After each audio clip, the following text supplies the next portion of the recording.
Thank you very much for coming down to BB King. Your stuff is up in production, by the way. It's all done. You got the shirt. I like it. You got the shirt. I like it. Lance, you're a stud. I don't get to introduce this gentleman, but I do get to say I have a very soft place for this gentleman. I cannot wait to get him out here. I have a saying for all of our cruises, and when someone asks me what I do, and we talk about what we do for a living, and we talk about these things, and people go, oh, that sounds pretty cool. And I say, yeah, there's nothing like hearing the person sing the song that sang the song. That's what I tell everybody about anything that we do, right? Whatever that song is, whatever era it is, however it feels to you, there's nothing like hearing the person that sang the song sing the song. And this man has a few songs that are absolute. I mean, we don't even need to go down that path they're going to, but he means the world to us, and we're so blessed to have him. To do him justice and to do honor to this interview, a man who's known him for a few years. Put your hands together for Mr. Jerry Blavitt. Nah. How about your hands for my man Jason, my little brother my big brother from another mother. Are you all having fun? You're the best. I got to tell you, you realize we only have one more day left. But I tell you, listen, nah. The memory that I will always have in my heart of the happiness that you have shared with the artist will last me a lifetime. And that's why these cruises are so very special, because we never know about tomorrow. We live for today because of the music. The music speaks for where we live. And wait till you see the conversation we had with Dion about the importance of believing in a spiritual God. Amen. And this next man that I'm going to introduce you to is very special to me. I go back when he was 16 years old. And who ever knew that in the 60s, he would have the #1 record 2 times in a row when it first came out, and then a year and a half later, the second time, because of a place called the Peppermint Lounge in New York City. He's very special to me because he represents, we spoke about spiritual, his family, his mom, who I knew very, very well, made sure, like my mom, you dress right, you look good when you get out on stage. Make sure you entertain the people. They came to spend money to see you perform. And he is still the same guy I know. I know him as Ernest Evans. You know him as Chubby Checker. Yo, Chub. Whoa. Whoa. Whoa! Whoa! You make it all worthwhile. Yes. I mean, just I think of all that time, and I look at you, and while I'm looking at you, I'm looking at myself. And this man here, I remember him. I was 16 years old. I just bought my first pair of pants I can afford. And he hired me at a nightclub on Federal Street in Philadelphia. Called Mayo's. And the first time I got paid. And it was just, I've known him that long. And it's just when I see you, I almost want to, it's emotional for me because we were all kids. I never knew I was going to get into the 80s club. You know? And it's just tonight when it all happens, I'm just gonna be the way I always have been with you, totally in love. Thank you.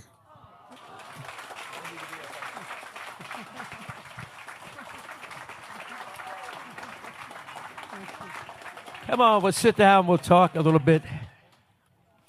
You know, every performer that's been on this cruise really gets very emotional because he said something. Who knew when you reach the age of 80 that you would still be doing and that you people would still love us at the age of 80? Now, how old are you now? It's just quite amazing. This is, yeah. I'm sorry. It's just amazing. I can't get used to it.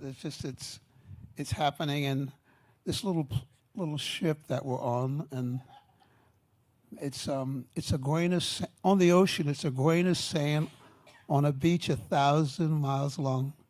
We're very important, but at the same time, we're just so small. But the little that we have in each other is so important to me, and I happen to be a little part of it. I'm just so glad to be here, just to be here with you. I am. Ernie. You know, when I met him, he was working for a couple of friends of mine that were in the chicken business. Yeah, that's me. Capobianco back then at 9th and, 9th and Christian? No, 9th and Washington Avenue. Right? Yeah, and I'm really a chicken man. Every time I can still dissect a bird in about 7 seconds. He was working for cut up chickens. But how did it, I know, but you have to tell the people, how does a kid that's cutting up chickens in South Philadelphia get discovered? In 1957, you do a song called The Class for Cameo Parkway Records, which was the #1 dance company, record company in the world before Motown, before Berry Gordy, out of Philadelphia. How did that happen? Well, I went to 1014 South 9th Street to get a job there because we were coming from junior high school, and Charlie Myers, he was a black kid. He was about 6'7" or 6'5", and I used to hang around with him so I wouldn't get beat up. And so we're coming from school, and Charlie says, I said, Charlie, you have a job? He said, yeah, I'm not going to that stinking chicken store anymore. So I says, well, how much do they pay you? It's $35. Well, I was only making $15. And so I got to 9th Street, and I stayed on this side of the street and went kind of toward the chicken store. And I went there, and I says, Charlie's not coming in today. I was so scared because Charlie's going to kill me if he came to see me. He's so big. And I said, he's not coming in. He says, no. I said, but I'm here to take his place. He says, what do you know about chickens? I said, I don't know much. I said, well, I'll tell you what I'll do. You give me $15 a week. I was already making $15. But when I learn, I want $35 because that's what he makes, right? He says, yeah, well, come on in.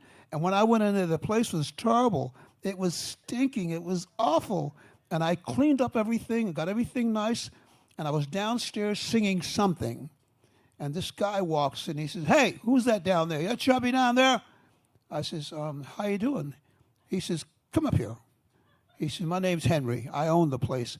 I said, do you like the way it looks? He says, yes.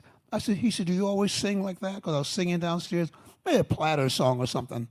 He says, yeah. So what he did, the store was an outside store. People walked past, and we could see them walking past. So he heard me singing, so he got a sound system and stuck in the store. He said, now sing. To bring people in.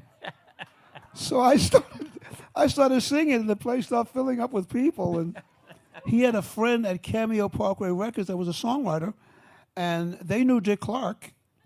And Dick Clark needed someone to do Christmas carols or something for him. And they chose me, and I'm sitting at the piano doing my Fats Domino song. That lady says, who's that guy over there? She said, that Chubby? He said, yeah, that's Chubby. He says, you know, that Chubby like Fats. Let's call him Checker, like Domino, so he'd be Chubby Checker. She was Mrs. Dick Clark.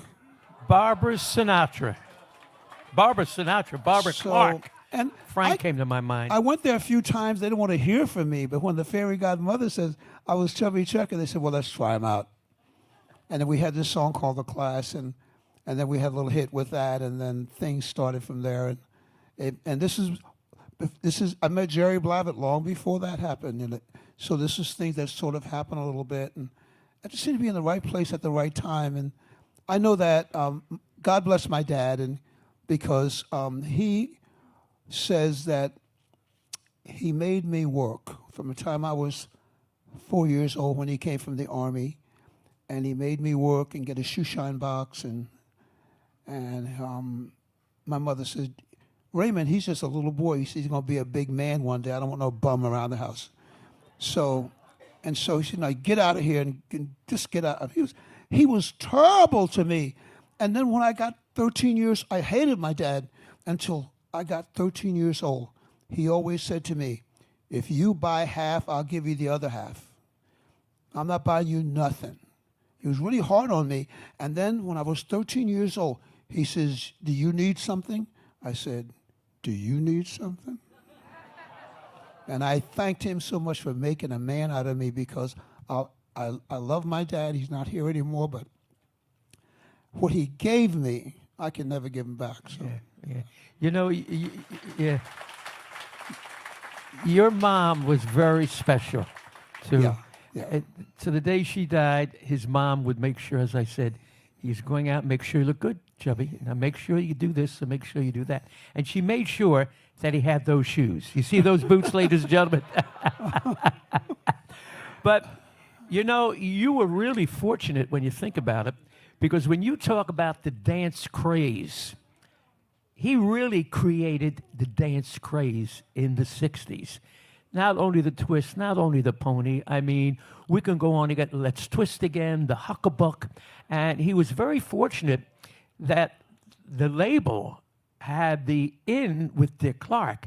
And what would happen if an artist was to do Bandstand out of New York or Boston, and if they didn't show up, Dick Clark would pick up the phone, call Bernie Lowe, and say, "Get me Bobby Rydell." An artist didn't show. "Get me Chubby right away." And all of a sudden, these kids would be on Bandstand more than any of the other artists, because if somebody fell out, there were local kids in Philadelphia at that time. Yeah. Now, it's so interesting, because tell them the dance, the twist. Tell them what you used to, where the girls would shake. How did that happen? Well, we did the dances of the 40s and the 50s, and the time when the doo-wop guys came along, and Perry Como and Eddie Fisher and Johnny Ray, those times. We did the swing because the big bands gave us that, and we did the swing. And it was wonderful because, but you have to really know what you're doing to swing, because Arthur Murray made millions of dollars showing them how to swing. But the twist came along, and then everything changed. If you watch the TV before that one day on American Bandstand, when Chubby Checker went on American Bandstand, and in 2 minutes and 42 seconds, the dance floor changed forever. And when I say that, when I say that, you got to understand that, the twist is much bigger than people realize. In fact, it's so big, it's too big to be associated with one man. It's that big. And what it has done to the music industry as a whole. It's just a tremendous amount of influence and power that it brings to the music industry. And the twist is, please, come here. Thank you. By the way, while they're doing this, let me tell you what Chubby is saying. Take your time. Let me show her. What happened, you got to remember, the big dances were the jitterbug on Bandstand, the slow dance where people danced together. You were there. I know. You were there. They were dancing together. He created a whole new dance thing with the twist. What happened is that we just... Now, what we brought to the music industry, the dance floor, is that when you did the twist, you were looking at her, and she was looking at you. You got a chance to look at your girl and check out all her stuff.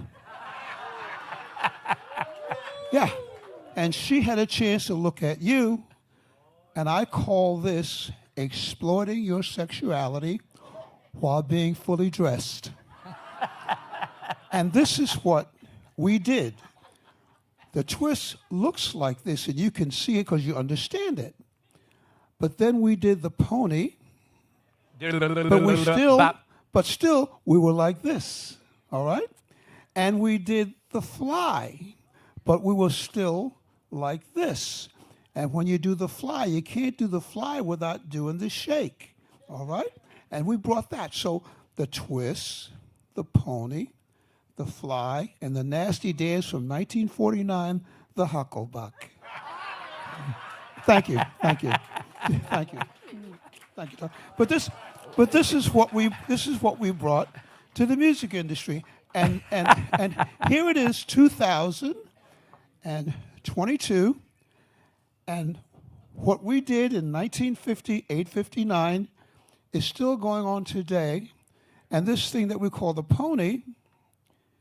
This is what a pony does.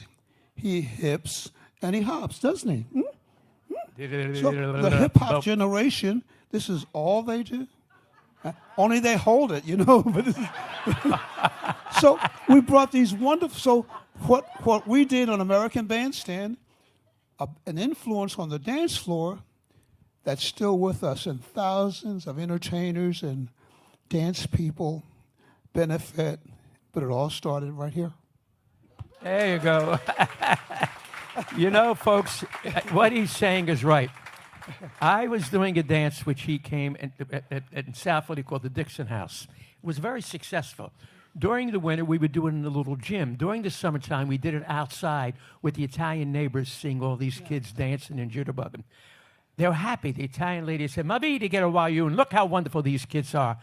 Next day, after I played the twist, the lady who ran the dance said, "We have to close the dance down." I said, "These little Italian ladies love these kids." She said, "No, that dance that they're doing is very suggestive."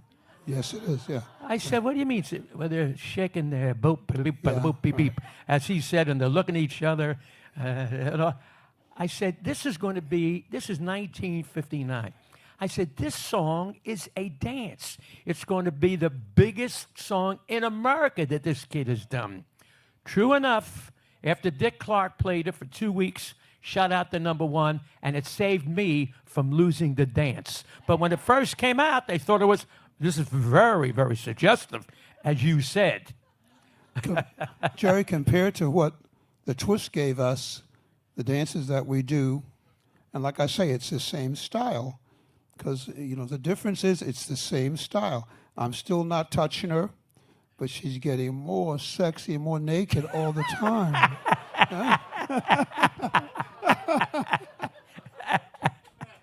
Yeah, just amazing what's happened. But, you know, and again, this generation is all about that. And what I'm talking about, what happened to this dance and everything it did and everything it's doing and everything it's still doing is all a part of this generation. So we're just hard to kill, and we do great things. You know, we don't go down easy. We're still here, and we're here, and it's wonderful. Thank you.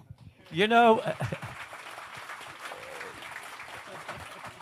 this young friend of mine has 7 grandkids. All because of the twist. Jerry. By the way, he married a beautiful lady. Tell her the story about the beautiful lady that you married. Well, I went to the Philippines, and I was doing a show there with a group of people, and it was really wonderful. And they had a beauty queen kind of, thing that they had there. They had Miss Universe, Miss USA, Miss so and Miss Holland, and Miss, and they started parading up and down that thing, that runway, and there was this thing in a polka dot bathing suit. And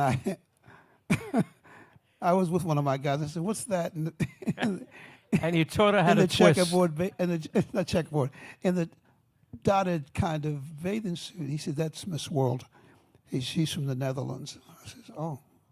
So every day they came out. We were there for about a week, and every day the bathing suit came out there, and I was looking at it. And I went to sleep, and I couldn't stop thinking about it. And I said, maybe I'm going to say hi or something. So we're out at the pool having some whatever.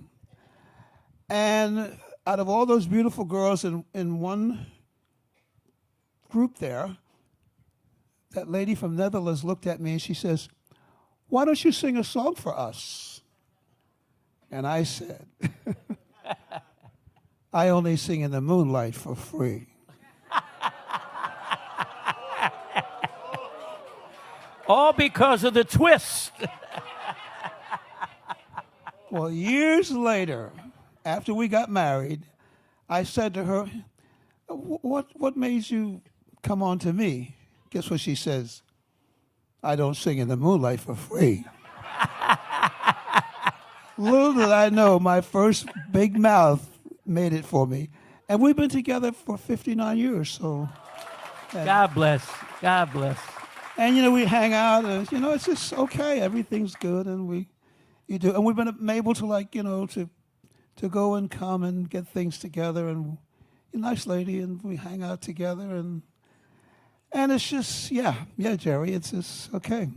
And time goes by, Remember when that your youngest kid, your oldest kid, or your youngest kid is older than your mother right now. When you think about that, it says time goes by so fast, and Jerry says, "Don't say it." I said, "I'm going to say it." In 1950, when we were 59, we had a few years, and then when we got 70, we have a few months. I'm in the 80s club. I'm counting the minutes, and I'm going to do the best I can with them because something. It's just wonderful to be here and most of all, being here with you makes it all worthwhile. Yeah, right. I've said to Chubby and Dion and Darlene and Frankie Avalon, the family that we have is a show business family. Youth is a gift of nature. Age is a work of art. And as we grow older, we appreciate more and more the world that we lived in because that world will never, ever be again. That's why the Malt Shop Memories Cruises are so important because it brings people from all over the world to back where we began when we were kids. And as long as you love music, you'll always be a kid. We'll grow old. Nobody knows what tomorrow's going to be. We live for today in rejoicing by the power of the guy up above that we are still here. We don't know about tomorrow, but I know about one thing. When I'm gone, when you're gone, all of the artists, their music will always be a part of America, the greatest country in the world. Yeah. That gave this kid who started cutting chickens to be a #1 international star. But you know what really annoys me? You heard of the Rock and Roll Hall of Fame? Now don't go there, Jerry. Wait, Chubby Checker is not in it. Jerry, it's okay. Connie Francis is not in it. It's okay. Frankie Avalon is not in it. It's okay. It's okay. It's okay. It's all right. I mean, the greatest thing, the Rock Hall's wonderful, but the greatest thing is that we're doing what we're doing. That's, so if you get a lot of people in the Rock Hall of Fame, okay, they're in there, but okay, you're in there, so... and some people are in there and they're not around anymore. But the important things, a real rock hall is when you're able to do what we're doing right now, performing for you. That's better than everything. It really is. You are the Rock and Roll Hall of Fame. You're right. But it's the greatest thing is to be able to perform. If it happens, it happens. Yeah. But what's happening more than anything else is that we're performing. And we're able to tonight, when the stage opens up and the music comes on, The Rock Hall can't compare to that. It just can't. I mean, it can't. Hey, Chub, when you met Fats Domino, tell us when you met Fats Domino. I love him and I hate him. Tell him, go ahead. One birthday, I got a phone call, and I pick up the phone. Hey, Chubby, which is Fat Domino? I says, Fats Domino, my God. How you doing, Fats? Because I went to see him over and over again. We were in Las Vegas, and we played a show together. And we sold out every show. Every show we sold out. So the promoters got together, and they said, let's put Fats and Chubby out there. We're going to have a 13-week tour. I'm going to make a few $1 million. Okay. I said, ooh, I'm going to Fats Domino. And he's my favorite singer. In fact, when I was doing my thing, Dick Clark's wife was Fats Domino. So, 3 weeks before the tour started, he canceled. And I was sitting at home all summer planting flowers around the house. I was just so upset. And after that, we sort of became pretty good friends. And I was a friend of his until the day he died. And but you know, and Jerry Lee Lewis at the Grand Ole Opry. Here I am. It says dressing room. Jerry Lee Lewis, Chubby Checkhouse. I want to be with Jerry. Oh God, I'm gonna be with Jerry. So I'm in the dressing room. Jerry comes in with his pipe in his mouth, his kid in his arm, and his wife on his arm. He said, "What are you doing here?" I said, "Nothing, Jerry. I'm just going to say hello." He said, "He took your dressing room." I said, "Jerry, shut up. I'm not in the dressing room. I don't care about that." You know, every time I meet these important people, they always do it to me. I went to see Elvis, and he did it to me too. I said, "They always beat me up." Maybe they love me or something. I don't know. I went to see Elvis, and I'm waiting an hour. And I said, "Vern, tell Elvis I was here." He said, "Chubby, he's coming." I said, "After an hour, he's not coming." I'm walking out the door. Who walks in front of me? Now, by this time, I'm very upset because, you know, walks in front of me. First thing, I'm looking him eye to eye. And I look at him. I said, "You don't keep the star waiting, huh?" And so but I had a chance to meet him, and it was wonderful. And I'm so glad I did, because 3 months later, he was gone. You know, and all these people that I love, you know, to me, the greatest people to me, you know, were Fats, Elvis, Chuck Berry, Little Richard, Fats Domino. I'm getting them all mixed up. Jerry Lee, you know, Bill Haley. These people were rock and roll people. When we were kids, this was rock and roll. Yeah. We were just little fragments that fell off of these great people, you know, but these are the people. And I had a chance to know them and play with them all, and I'm still here. It's just, believe me, I've had a beautiful ride. He never lost that little boy awe and looking up at those that came before him. And we had said this with Frankie, and I said it with Dion. Back then, you would look at a performer like Elvis, and you'd be in the wings, and you'd watch the way he moved, and you'd watch Fats, the way Fats played, and you would pick up a little bit of what they did. Every bit, yeah. And then you would do it in your show. And see, that's show business. I say it all the time, Chubb, with everybody. There's no more show business. I mean, back in the day when you were supposed to do the show at 8, the half was at 7:30. Yes. You had to be in the dressing room. If not, you got fined. Today, they're supposed to start at 8. They start at 1 o'clock in the morning. Disrespectful to the audience. It's not show business the way he grew up. And back then, you had managers and you had promoters and promotion men who guided you in the business. One of the greatest record producers, and he'll agree with me, other than Berry Gordy, was Bernie Lowe with Cameo Parkway Records. What he developed was a dance label, the Bristol Stomp, the Twist, the Mashed Potato. He is the king of the dance world, not only because of the Twist, but what he did with all of the dance songs. And that was an interesting point, Chubby, because before you came along, they'd be slow dancing, as I said, right. All right, or they'd be jitterbugging. But with him, it became one-on-one. You saw that, because Jerry was on bandstand when all this was going on. Jerry saw it all.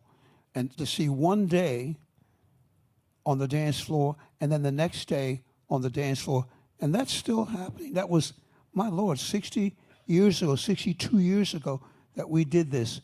And the dance style is still the same. Yeah. Yeah. They're doing something, Yeah. but that style is still the same. We put it there, and here we are today. And, you know, and tonight I get a chance to revisit a little bit of it, and the kids that made it possible. Hey, Chub, tell me about the influence when you were a kid with your mom and gospel and things of that nature. Well, my mom, she possessed something in the religious world that's very difficult to get. She was a recipient of the Holy Ghost. Very difficult to get that. You sort of have to be, it's the word called to be holy. It's on the cover of the Bible, to be holy. God calls that his religion. He wants us to be Holy. That means to be obedient to the Lord and obey his commandments. And if you do this with all of your heart and all of your soul and all of your mind and all of your body, he will give you himself. His blessing. And what that happens, he comes into you and you become a part of him and he becomes a part of you, and you start to speak in tongue. And if you die in this state, when he comes back to collect the church, which is you, you will immediately go in the air with him immediately and judge the angels that went to heaven and had a war with the Lord, and they're in the earth. So my mother possessed that. I'd get on the phone and talk with her in the morning, and she'd get into the Lord, and she'd start talking. I have to wait till she stopped speaking in tongue. But she gave me good advice. She's a wonderful woman, and she did have that. And, you know, as I'm talking, you know, I'm not a minister, but I have shades of so sometimes I just have that feeling. But my mother was a wonderful lady, and she did have the Holy Ghost, and she says, you want to die with that? I said, Mom, it's so hard to do that. She says, but you just have to keep working on Ernest. You just keep working on it, and maybe one day. She was a lovely lady. I loved her. Yeah. She used to say, look at my son. Look at my son. And isn't that, sometimes we forget the importance of a mother. I said today, I think I said to Darlene, the biggest problem today in our world, where are the parents? Where are the parents? I mean, you read what's happening with kids, with violence and things like that. Your mother, before your father got home, your mother would beat you up. All right? Yeah, the neighbor would beat you up. And she'd say, go now, tell your mother I did it. And you go and you won't tell your mother because you know you did something wrong. But it's not like that anymore, you know. It's just, and because of that, the children are different, the society's different, and it's just not the way it was. And that's why you people are so important, especially when you have your grandkids. Let them hear the music that you grew up listening to. Music tells you the story of life. Without music, there's no sunshine as far as my life is concerned. Without a Chubby Checker doing what he does, or Dion or Gary U.S. Bonds doing what they do. They're very special people. And I know of no other cruise that does this. Our generation. Certainly you got a Soul Train, certainly you got country and western. That's wonderful. But this is the real rock and roll, rhythm and blues and soul of America. Correct, Jeff? I watched the people singing the lyrics to those songs, you know, and they know them very well. And it's just, I don't know what's going on out there that much, but, you know, these people they know these songs. It's a big, invisible club that all belongs together, and it's just there. And I hear the music, and I'm looking from the balcony, and I see everybody singing the lyrics to the song, and it means something very special. Because some of the songs come over from the 60s, and I can sing every word. And I haven't heard it for 5 years, and I'm singing it. Ladies and gentlemen. gentlemen. And lyrics are not so bad. They're not so suggestive. you know. Yeah. But, you know, they say, oh, the 60s were this. How about the 50s? I said, well, you know, music is all about mating. It's all about sex. It's all about that. That's just what it is. Yes. And the words of Frank Sinatra in his tuxedo and the big, beautiful band and the orchestra. And he had this wonderful voice that was adapted to the symphony orchestra. He was the only one that had that.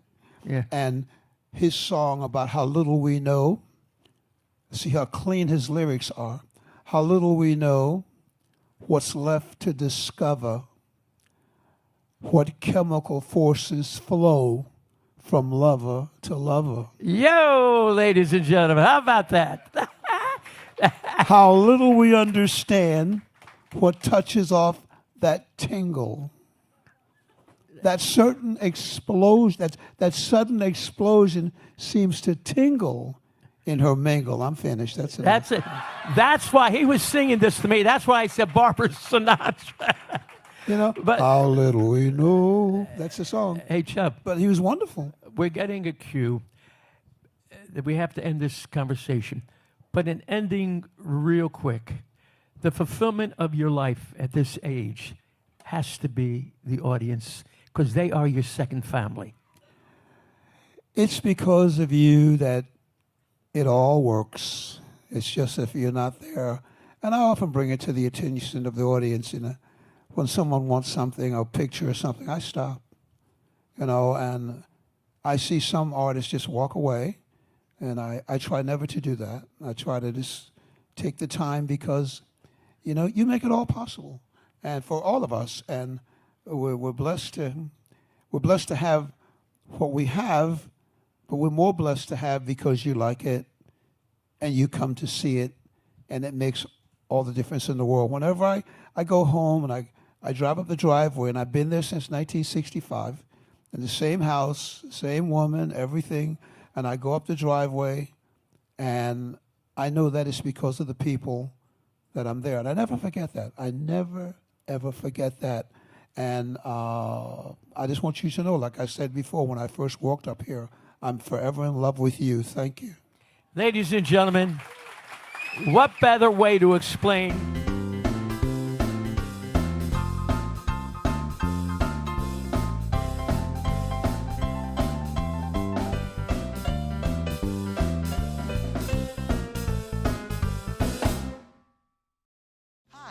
I'm Little Anthony from Little Anthony and the Imperials. Join me on the Malt Shop Memories Cruise. The Malt Shop Memories Cruise is heading back out to sea in 2023. This is going to be one party you won't want to miss. You'll see live performances by rock and roll's biggest stars, including The Temptations, Little Anthony, Jay and the Americans, The Lettermen, Al Jardine, founding member of the Beach Boys and his Endless Summer Band, the Bronx Wanderers, Peter Asher, the Vogues, the Skyliners, the Contours, the Elegants, the Reflections, Linda Gale Lewis, sister of Jerry Lee Lewis, Bobby Wilson, Winter Dance Party, the Everly Set, celebrating the Everly Brothers, of course our main man, MC extraordinaire Jerry Blavat, and many more surprises to be added. We're sailing back to the best era in music, October 28th to November 4th, 2023, on Holland America Line's New Amsterdam, leaving Fort Lauderdale and making ports of call in Aruba and Curacao. Pack your favorite poodle skirts and Letterman jackets and get ready to relive your favorite memories while creating unforgettable new ones. All the live music, the dancing, the Q&As and interviews, and all the fun you're experiencing this week will be back next year for 2023's greatest rock and roll party at sea. Don't forget, as a valued 2022 guest, you're eligible for the lowest cabin pricing for next year's cruise, but it's only available when you book on board during this trip, so don't wait. Our friendly sales staff members are located in the Hudson Room on Deck 3 this week and are happy to assist you with your 2023 reservation. The Malt Shop Memories Cruise just keeps getting better and better, so be sure to join us in 2023. Don't miss the boat.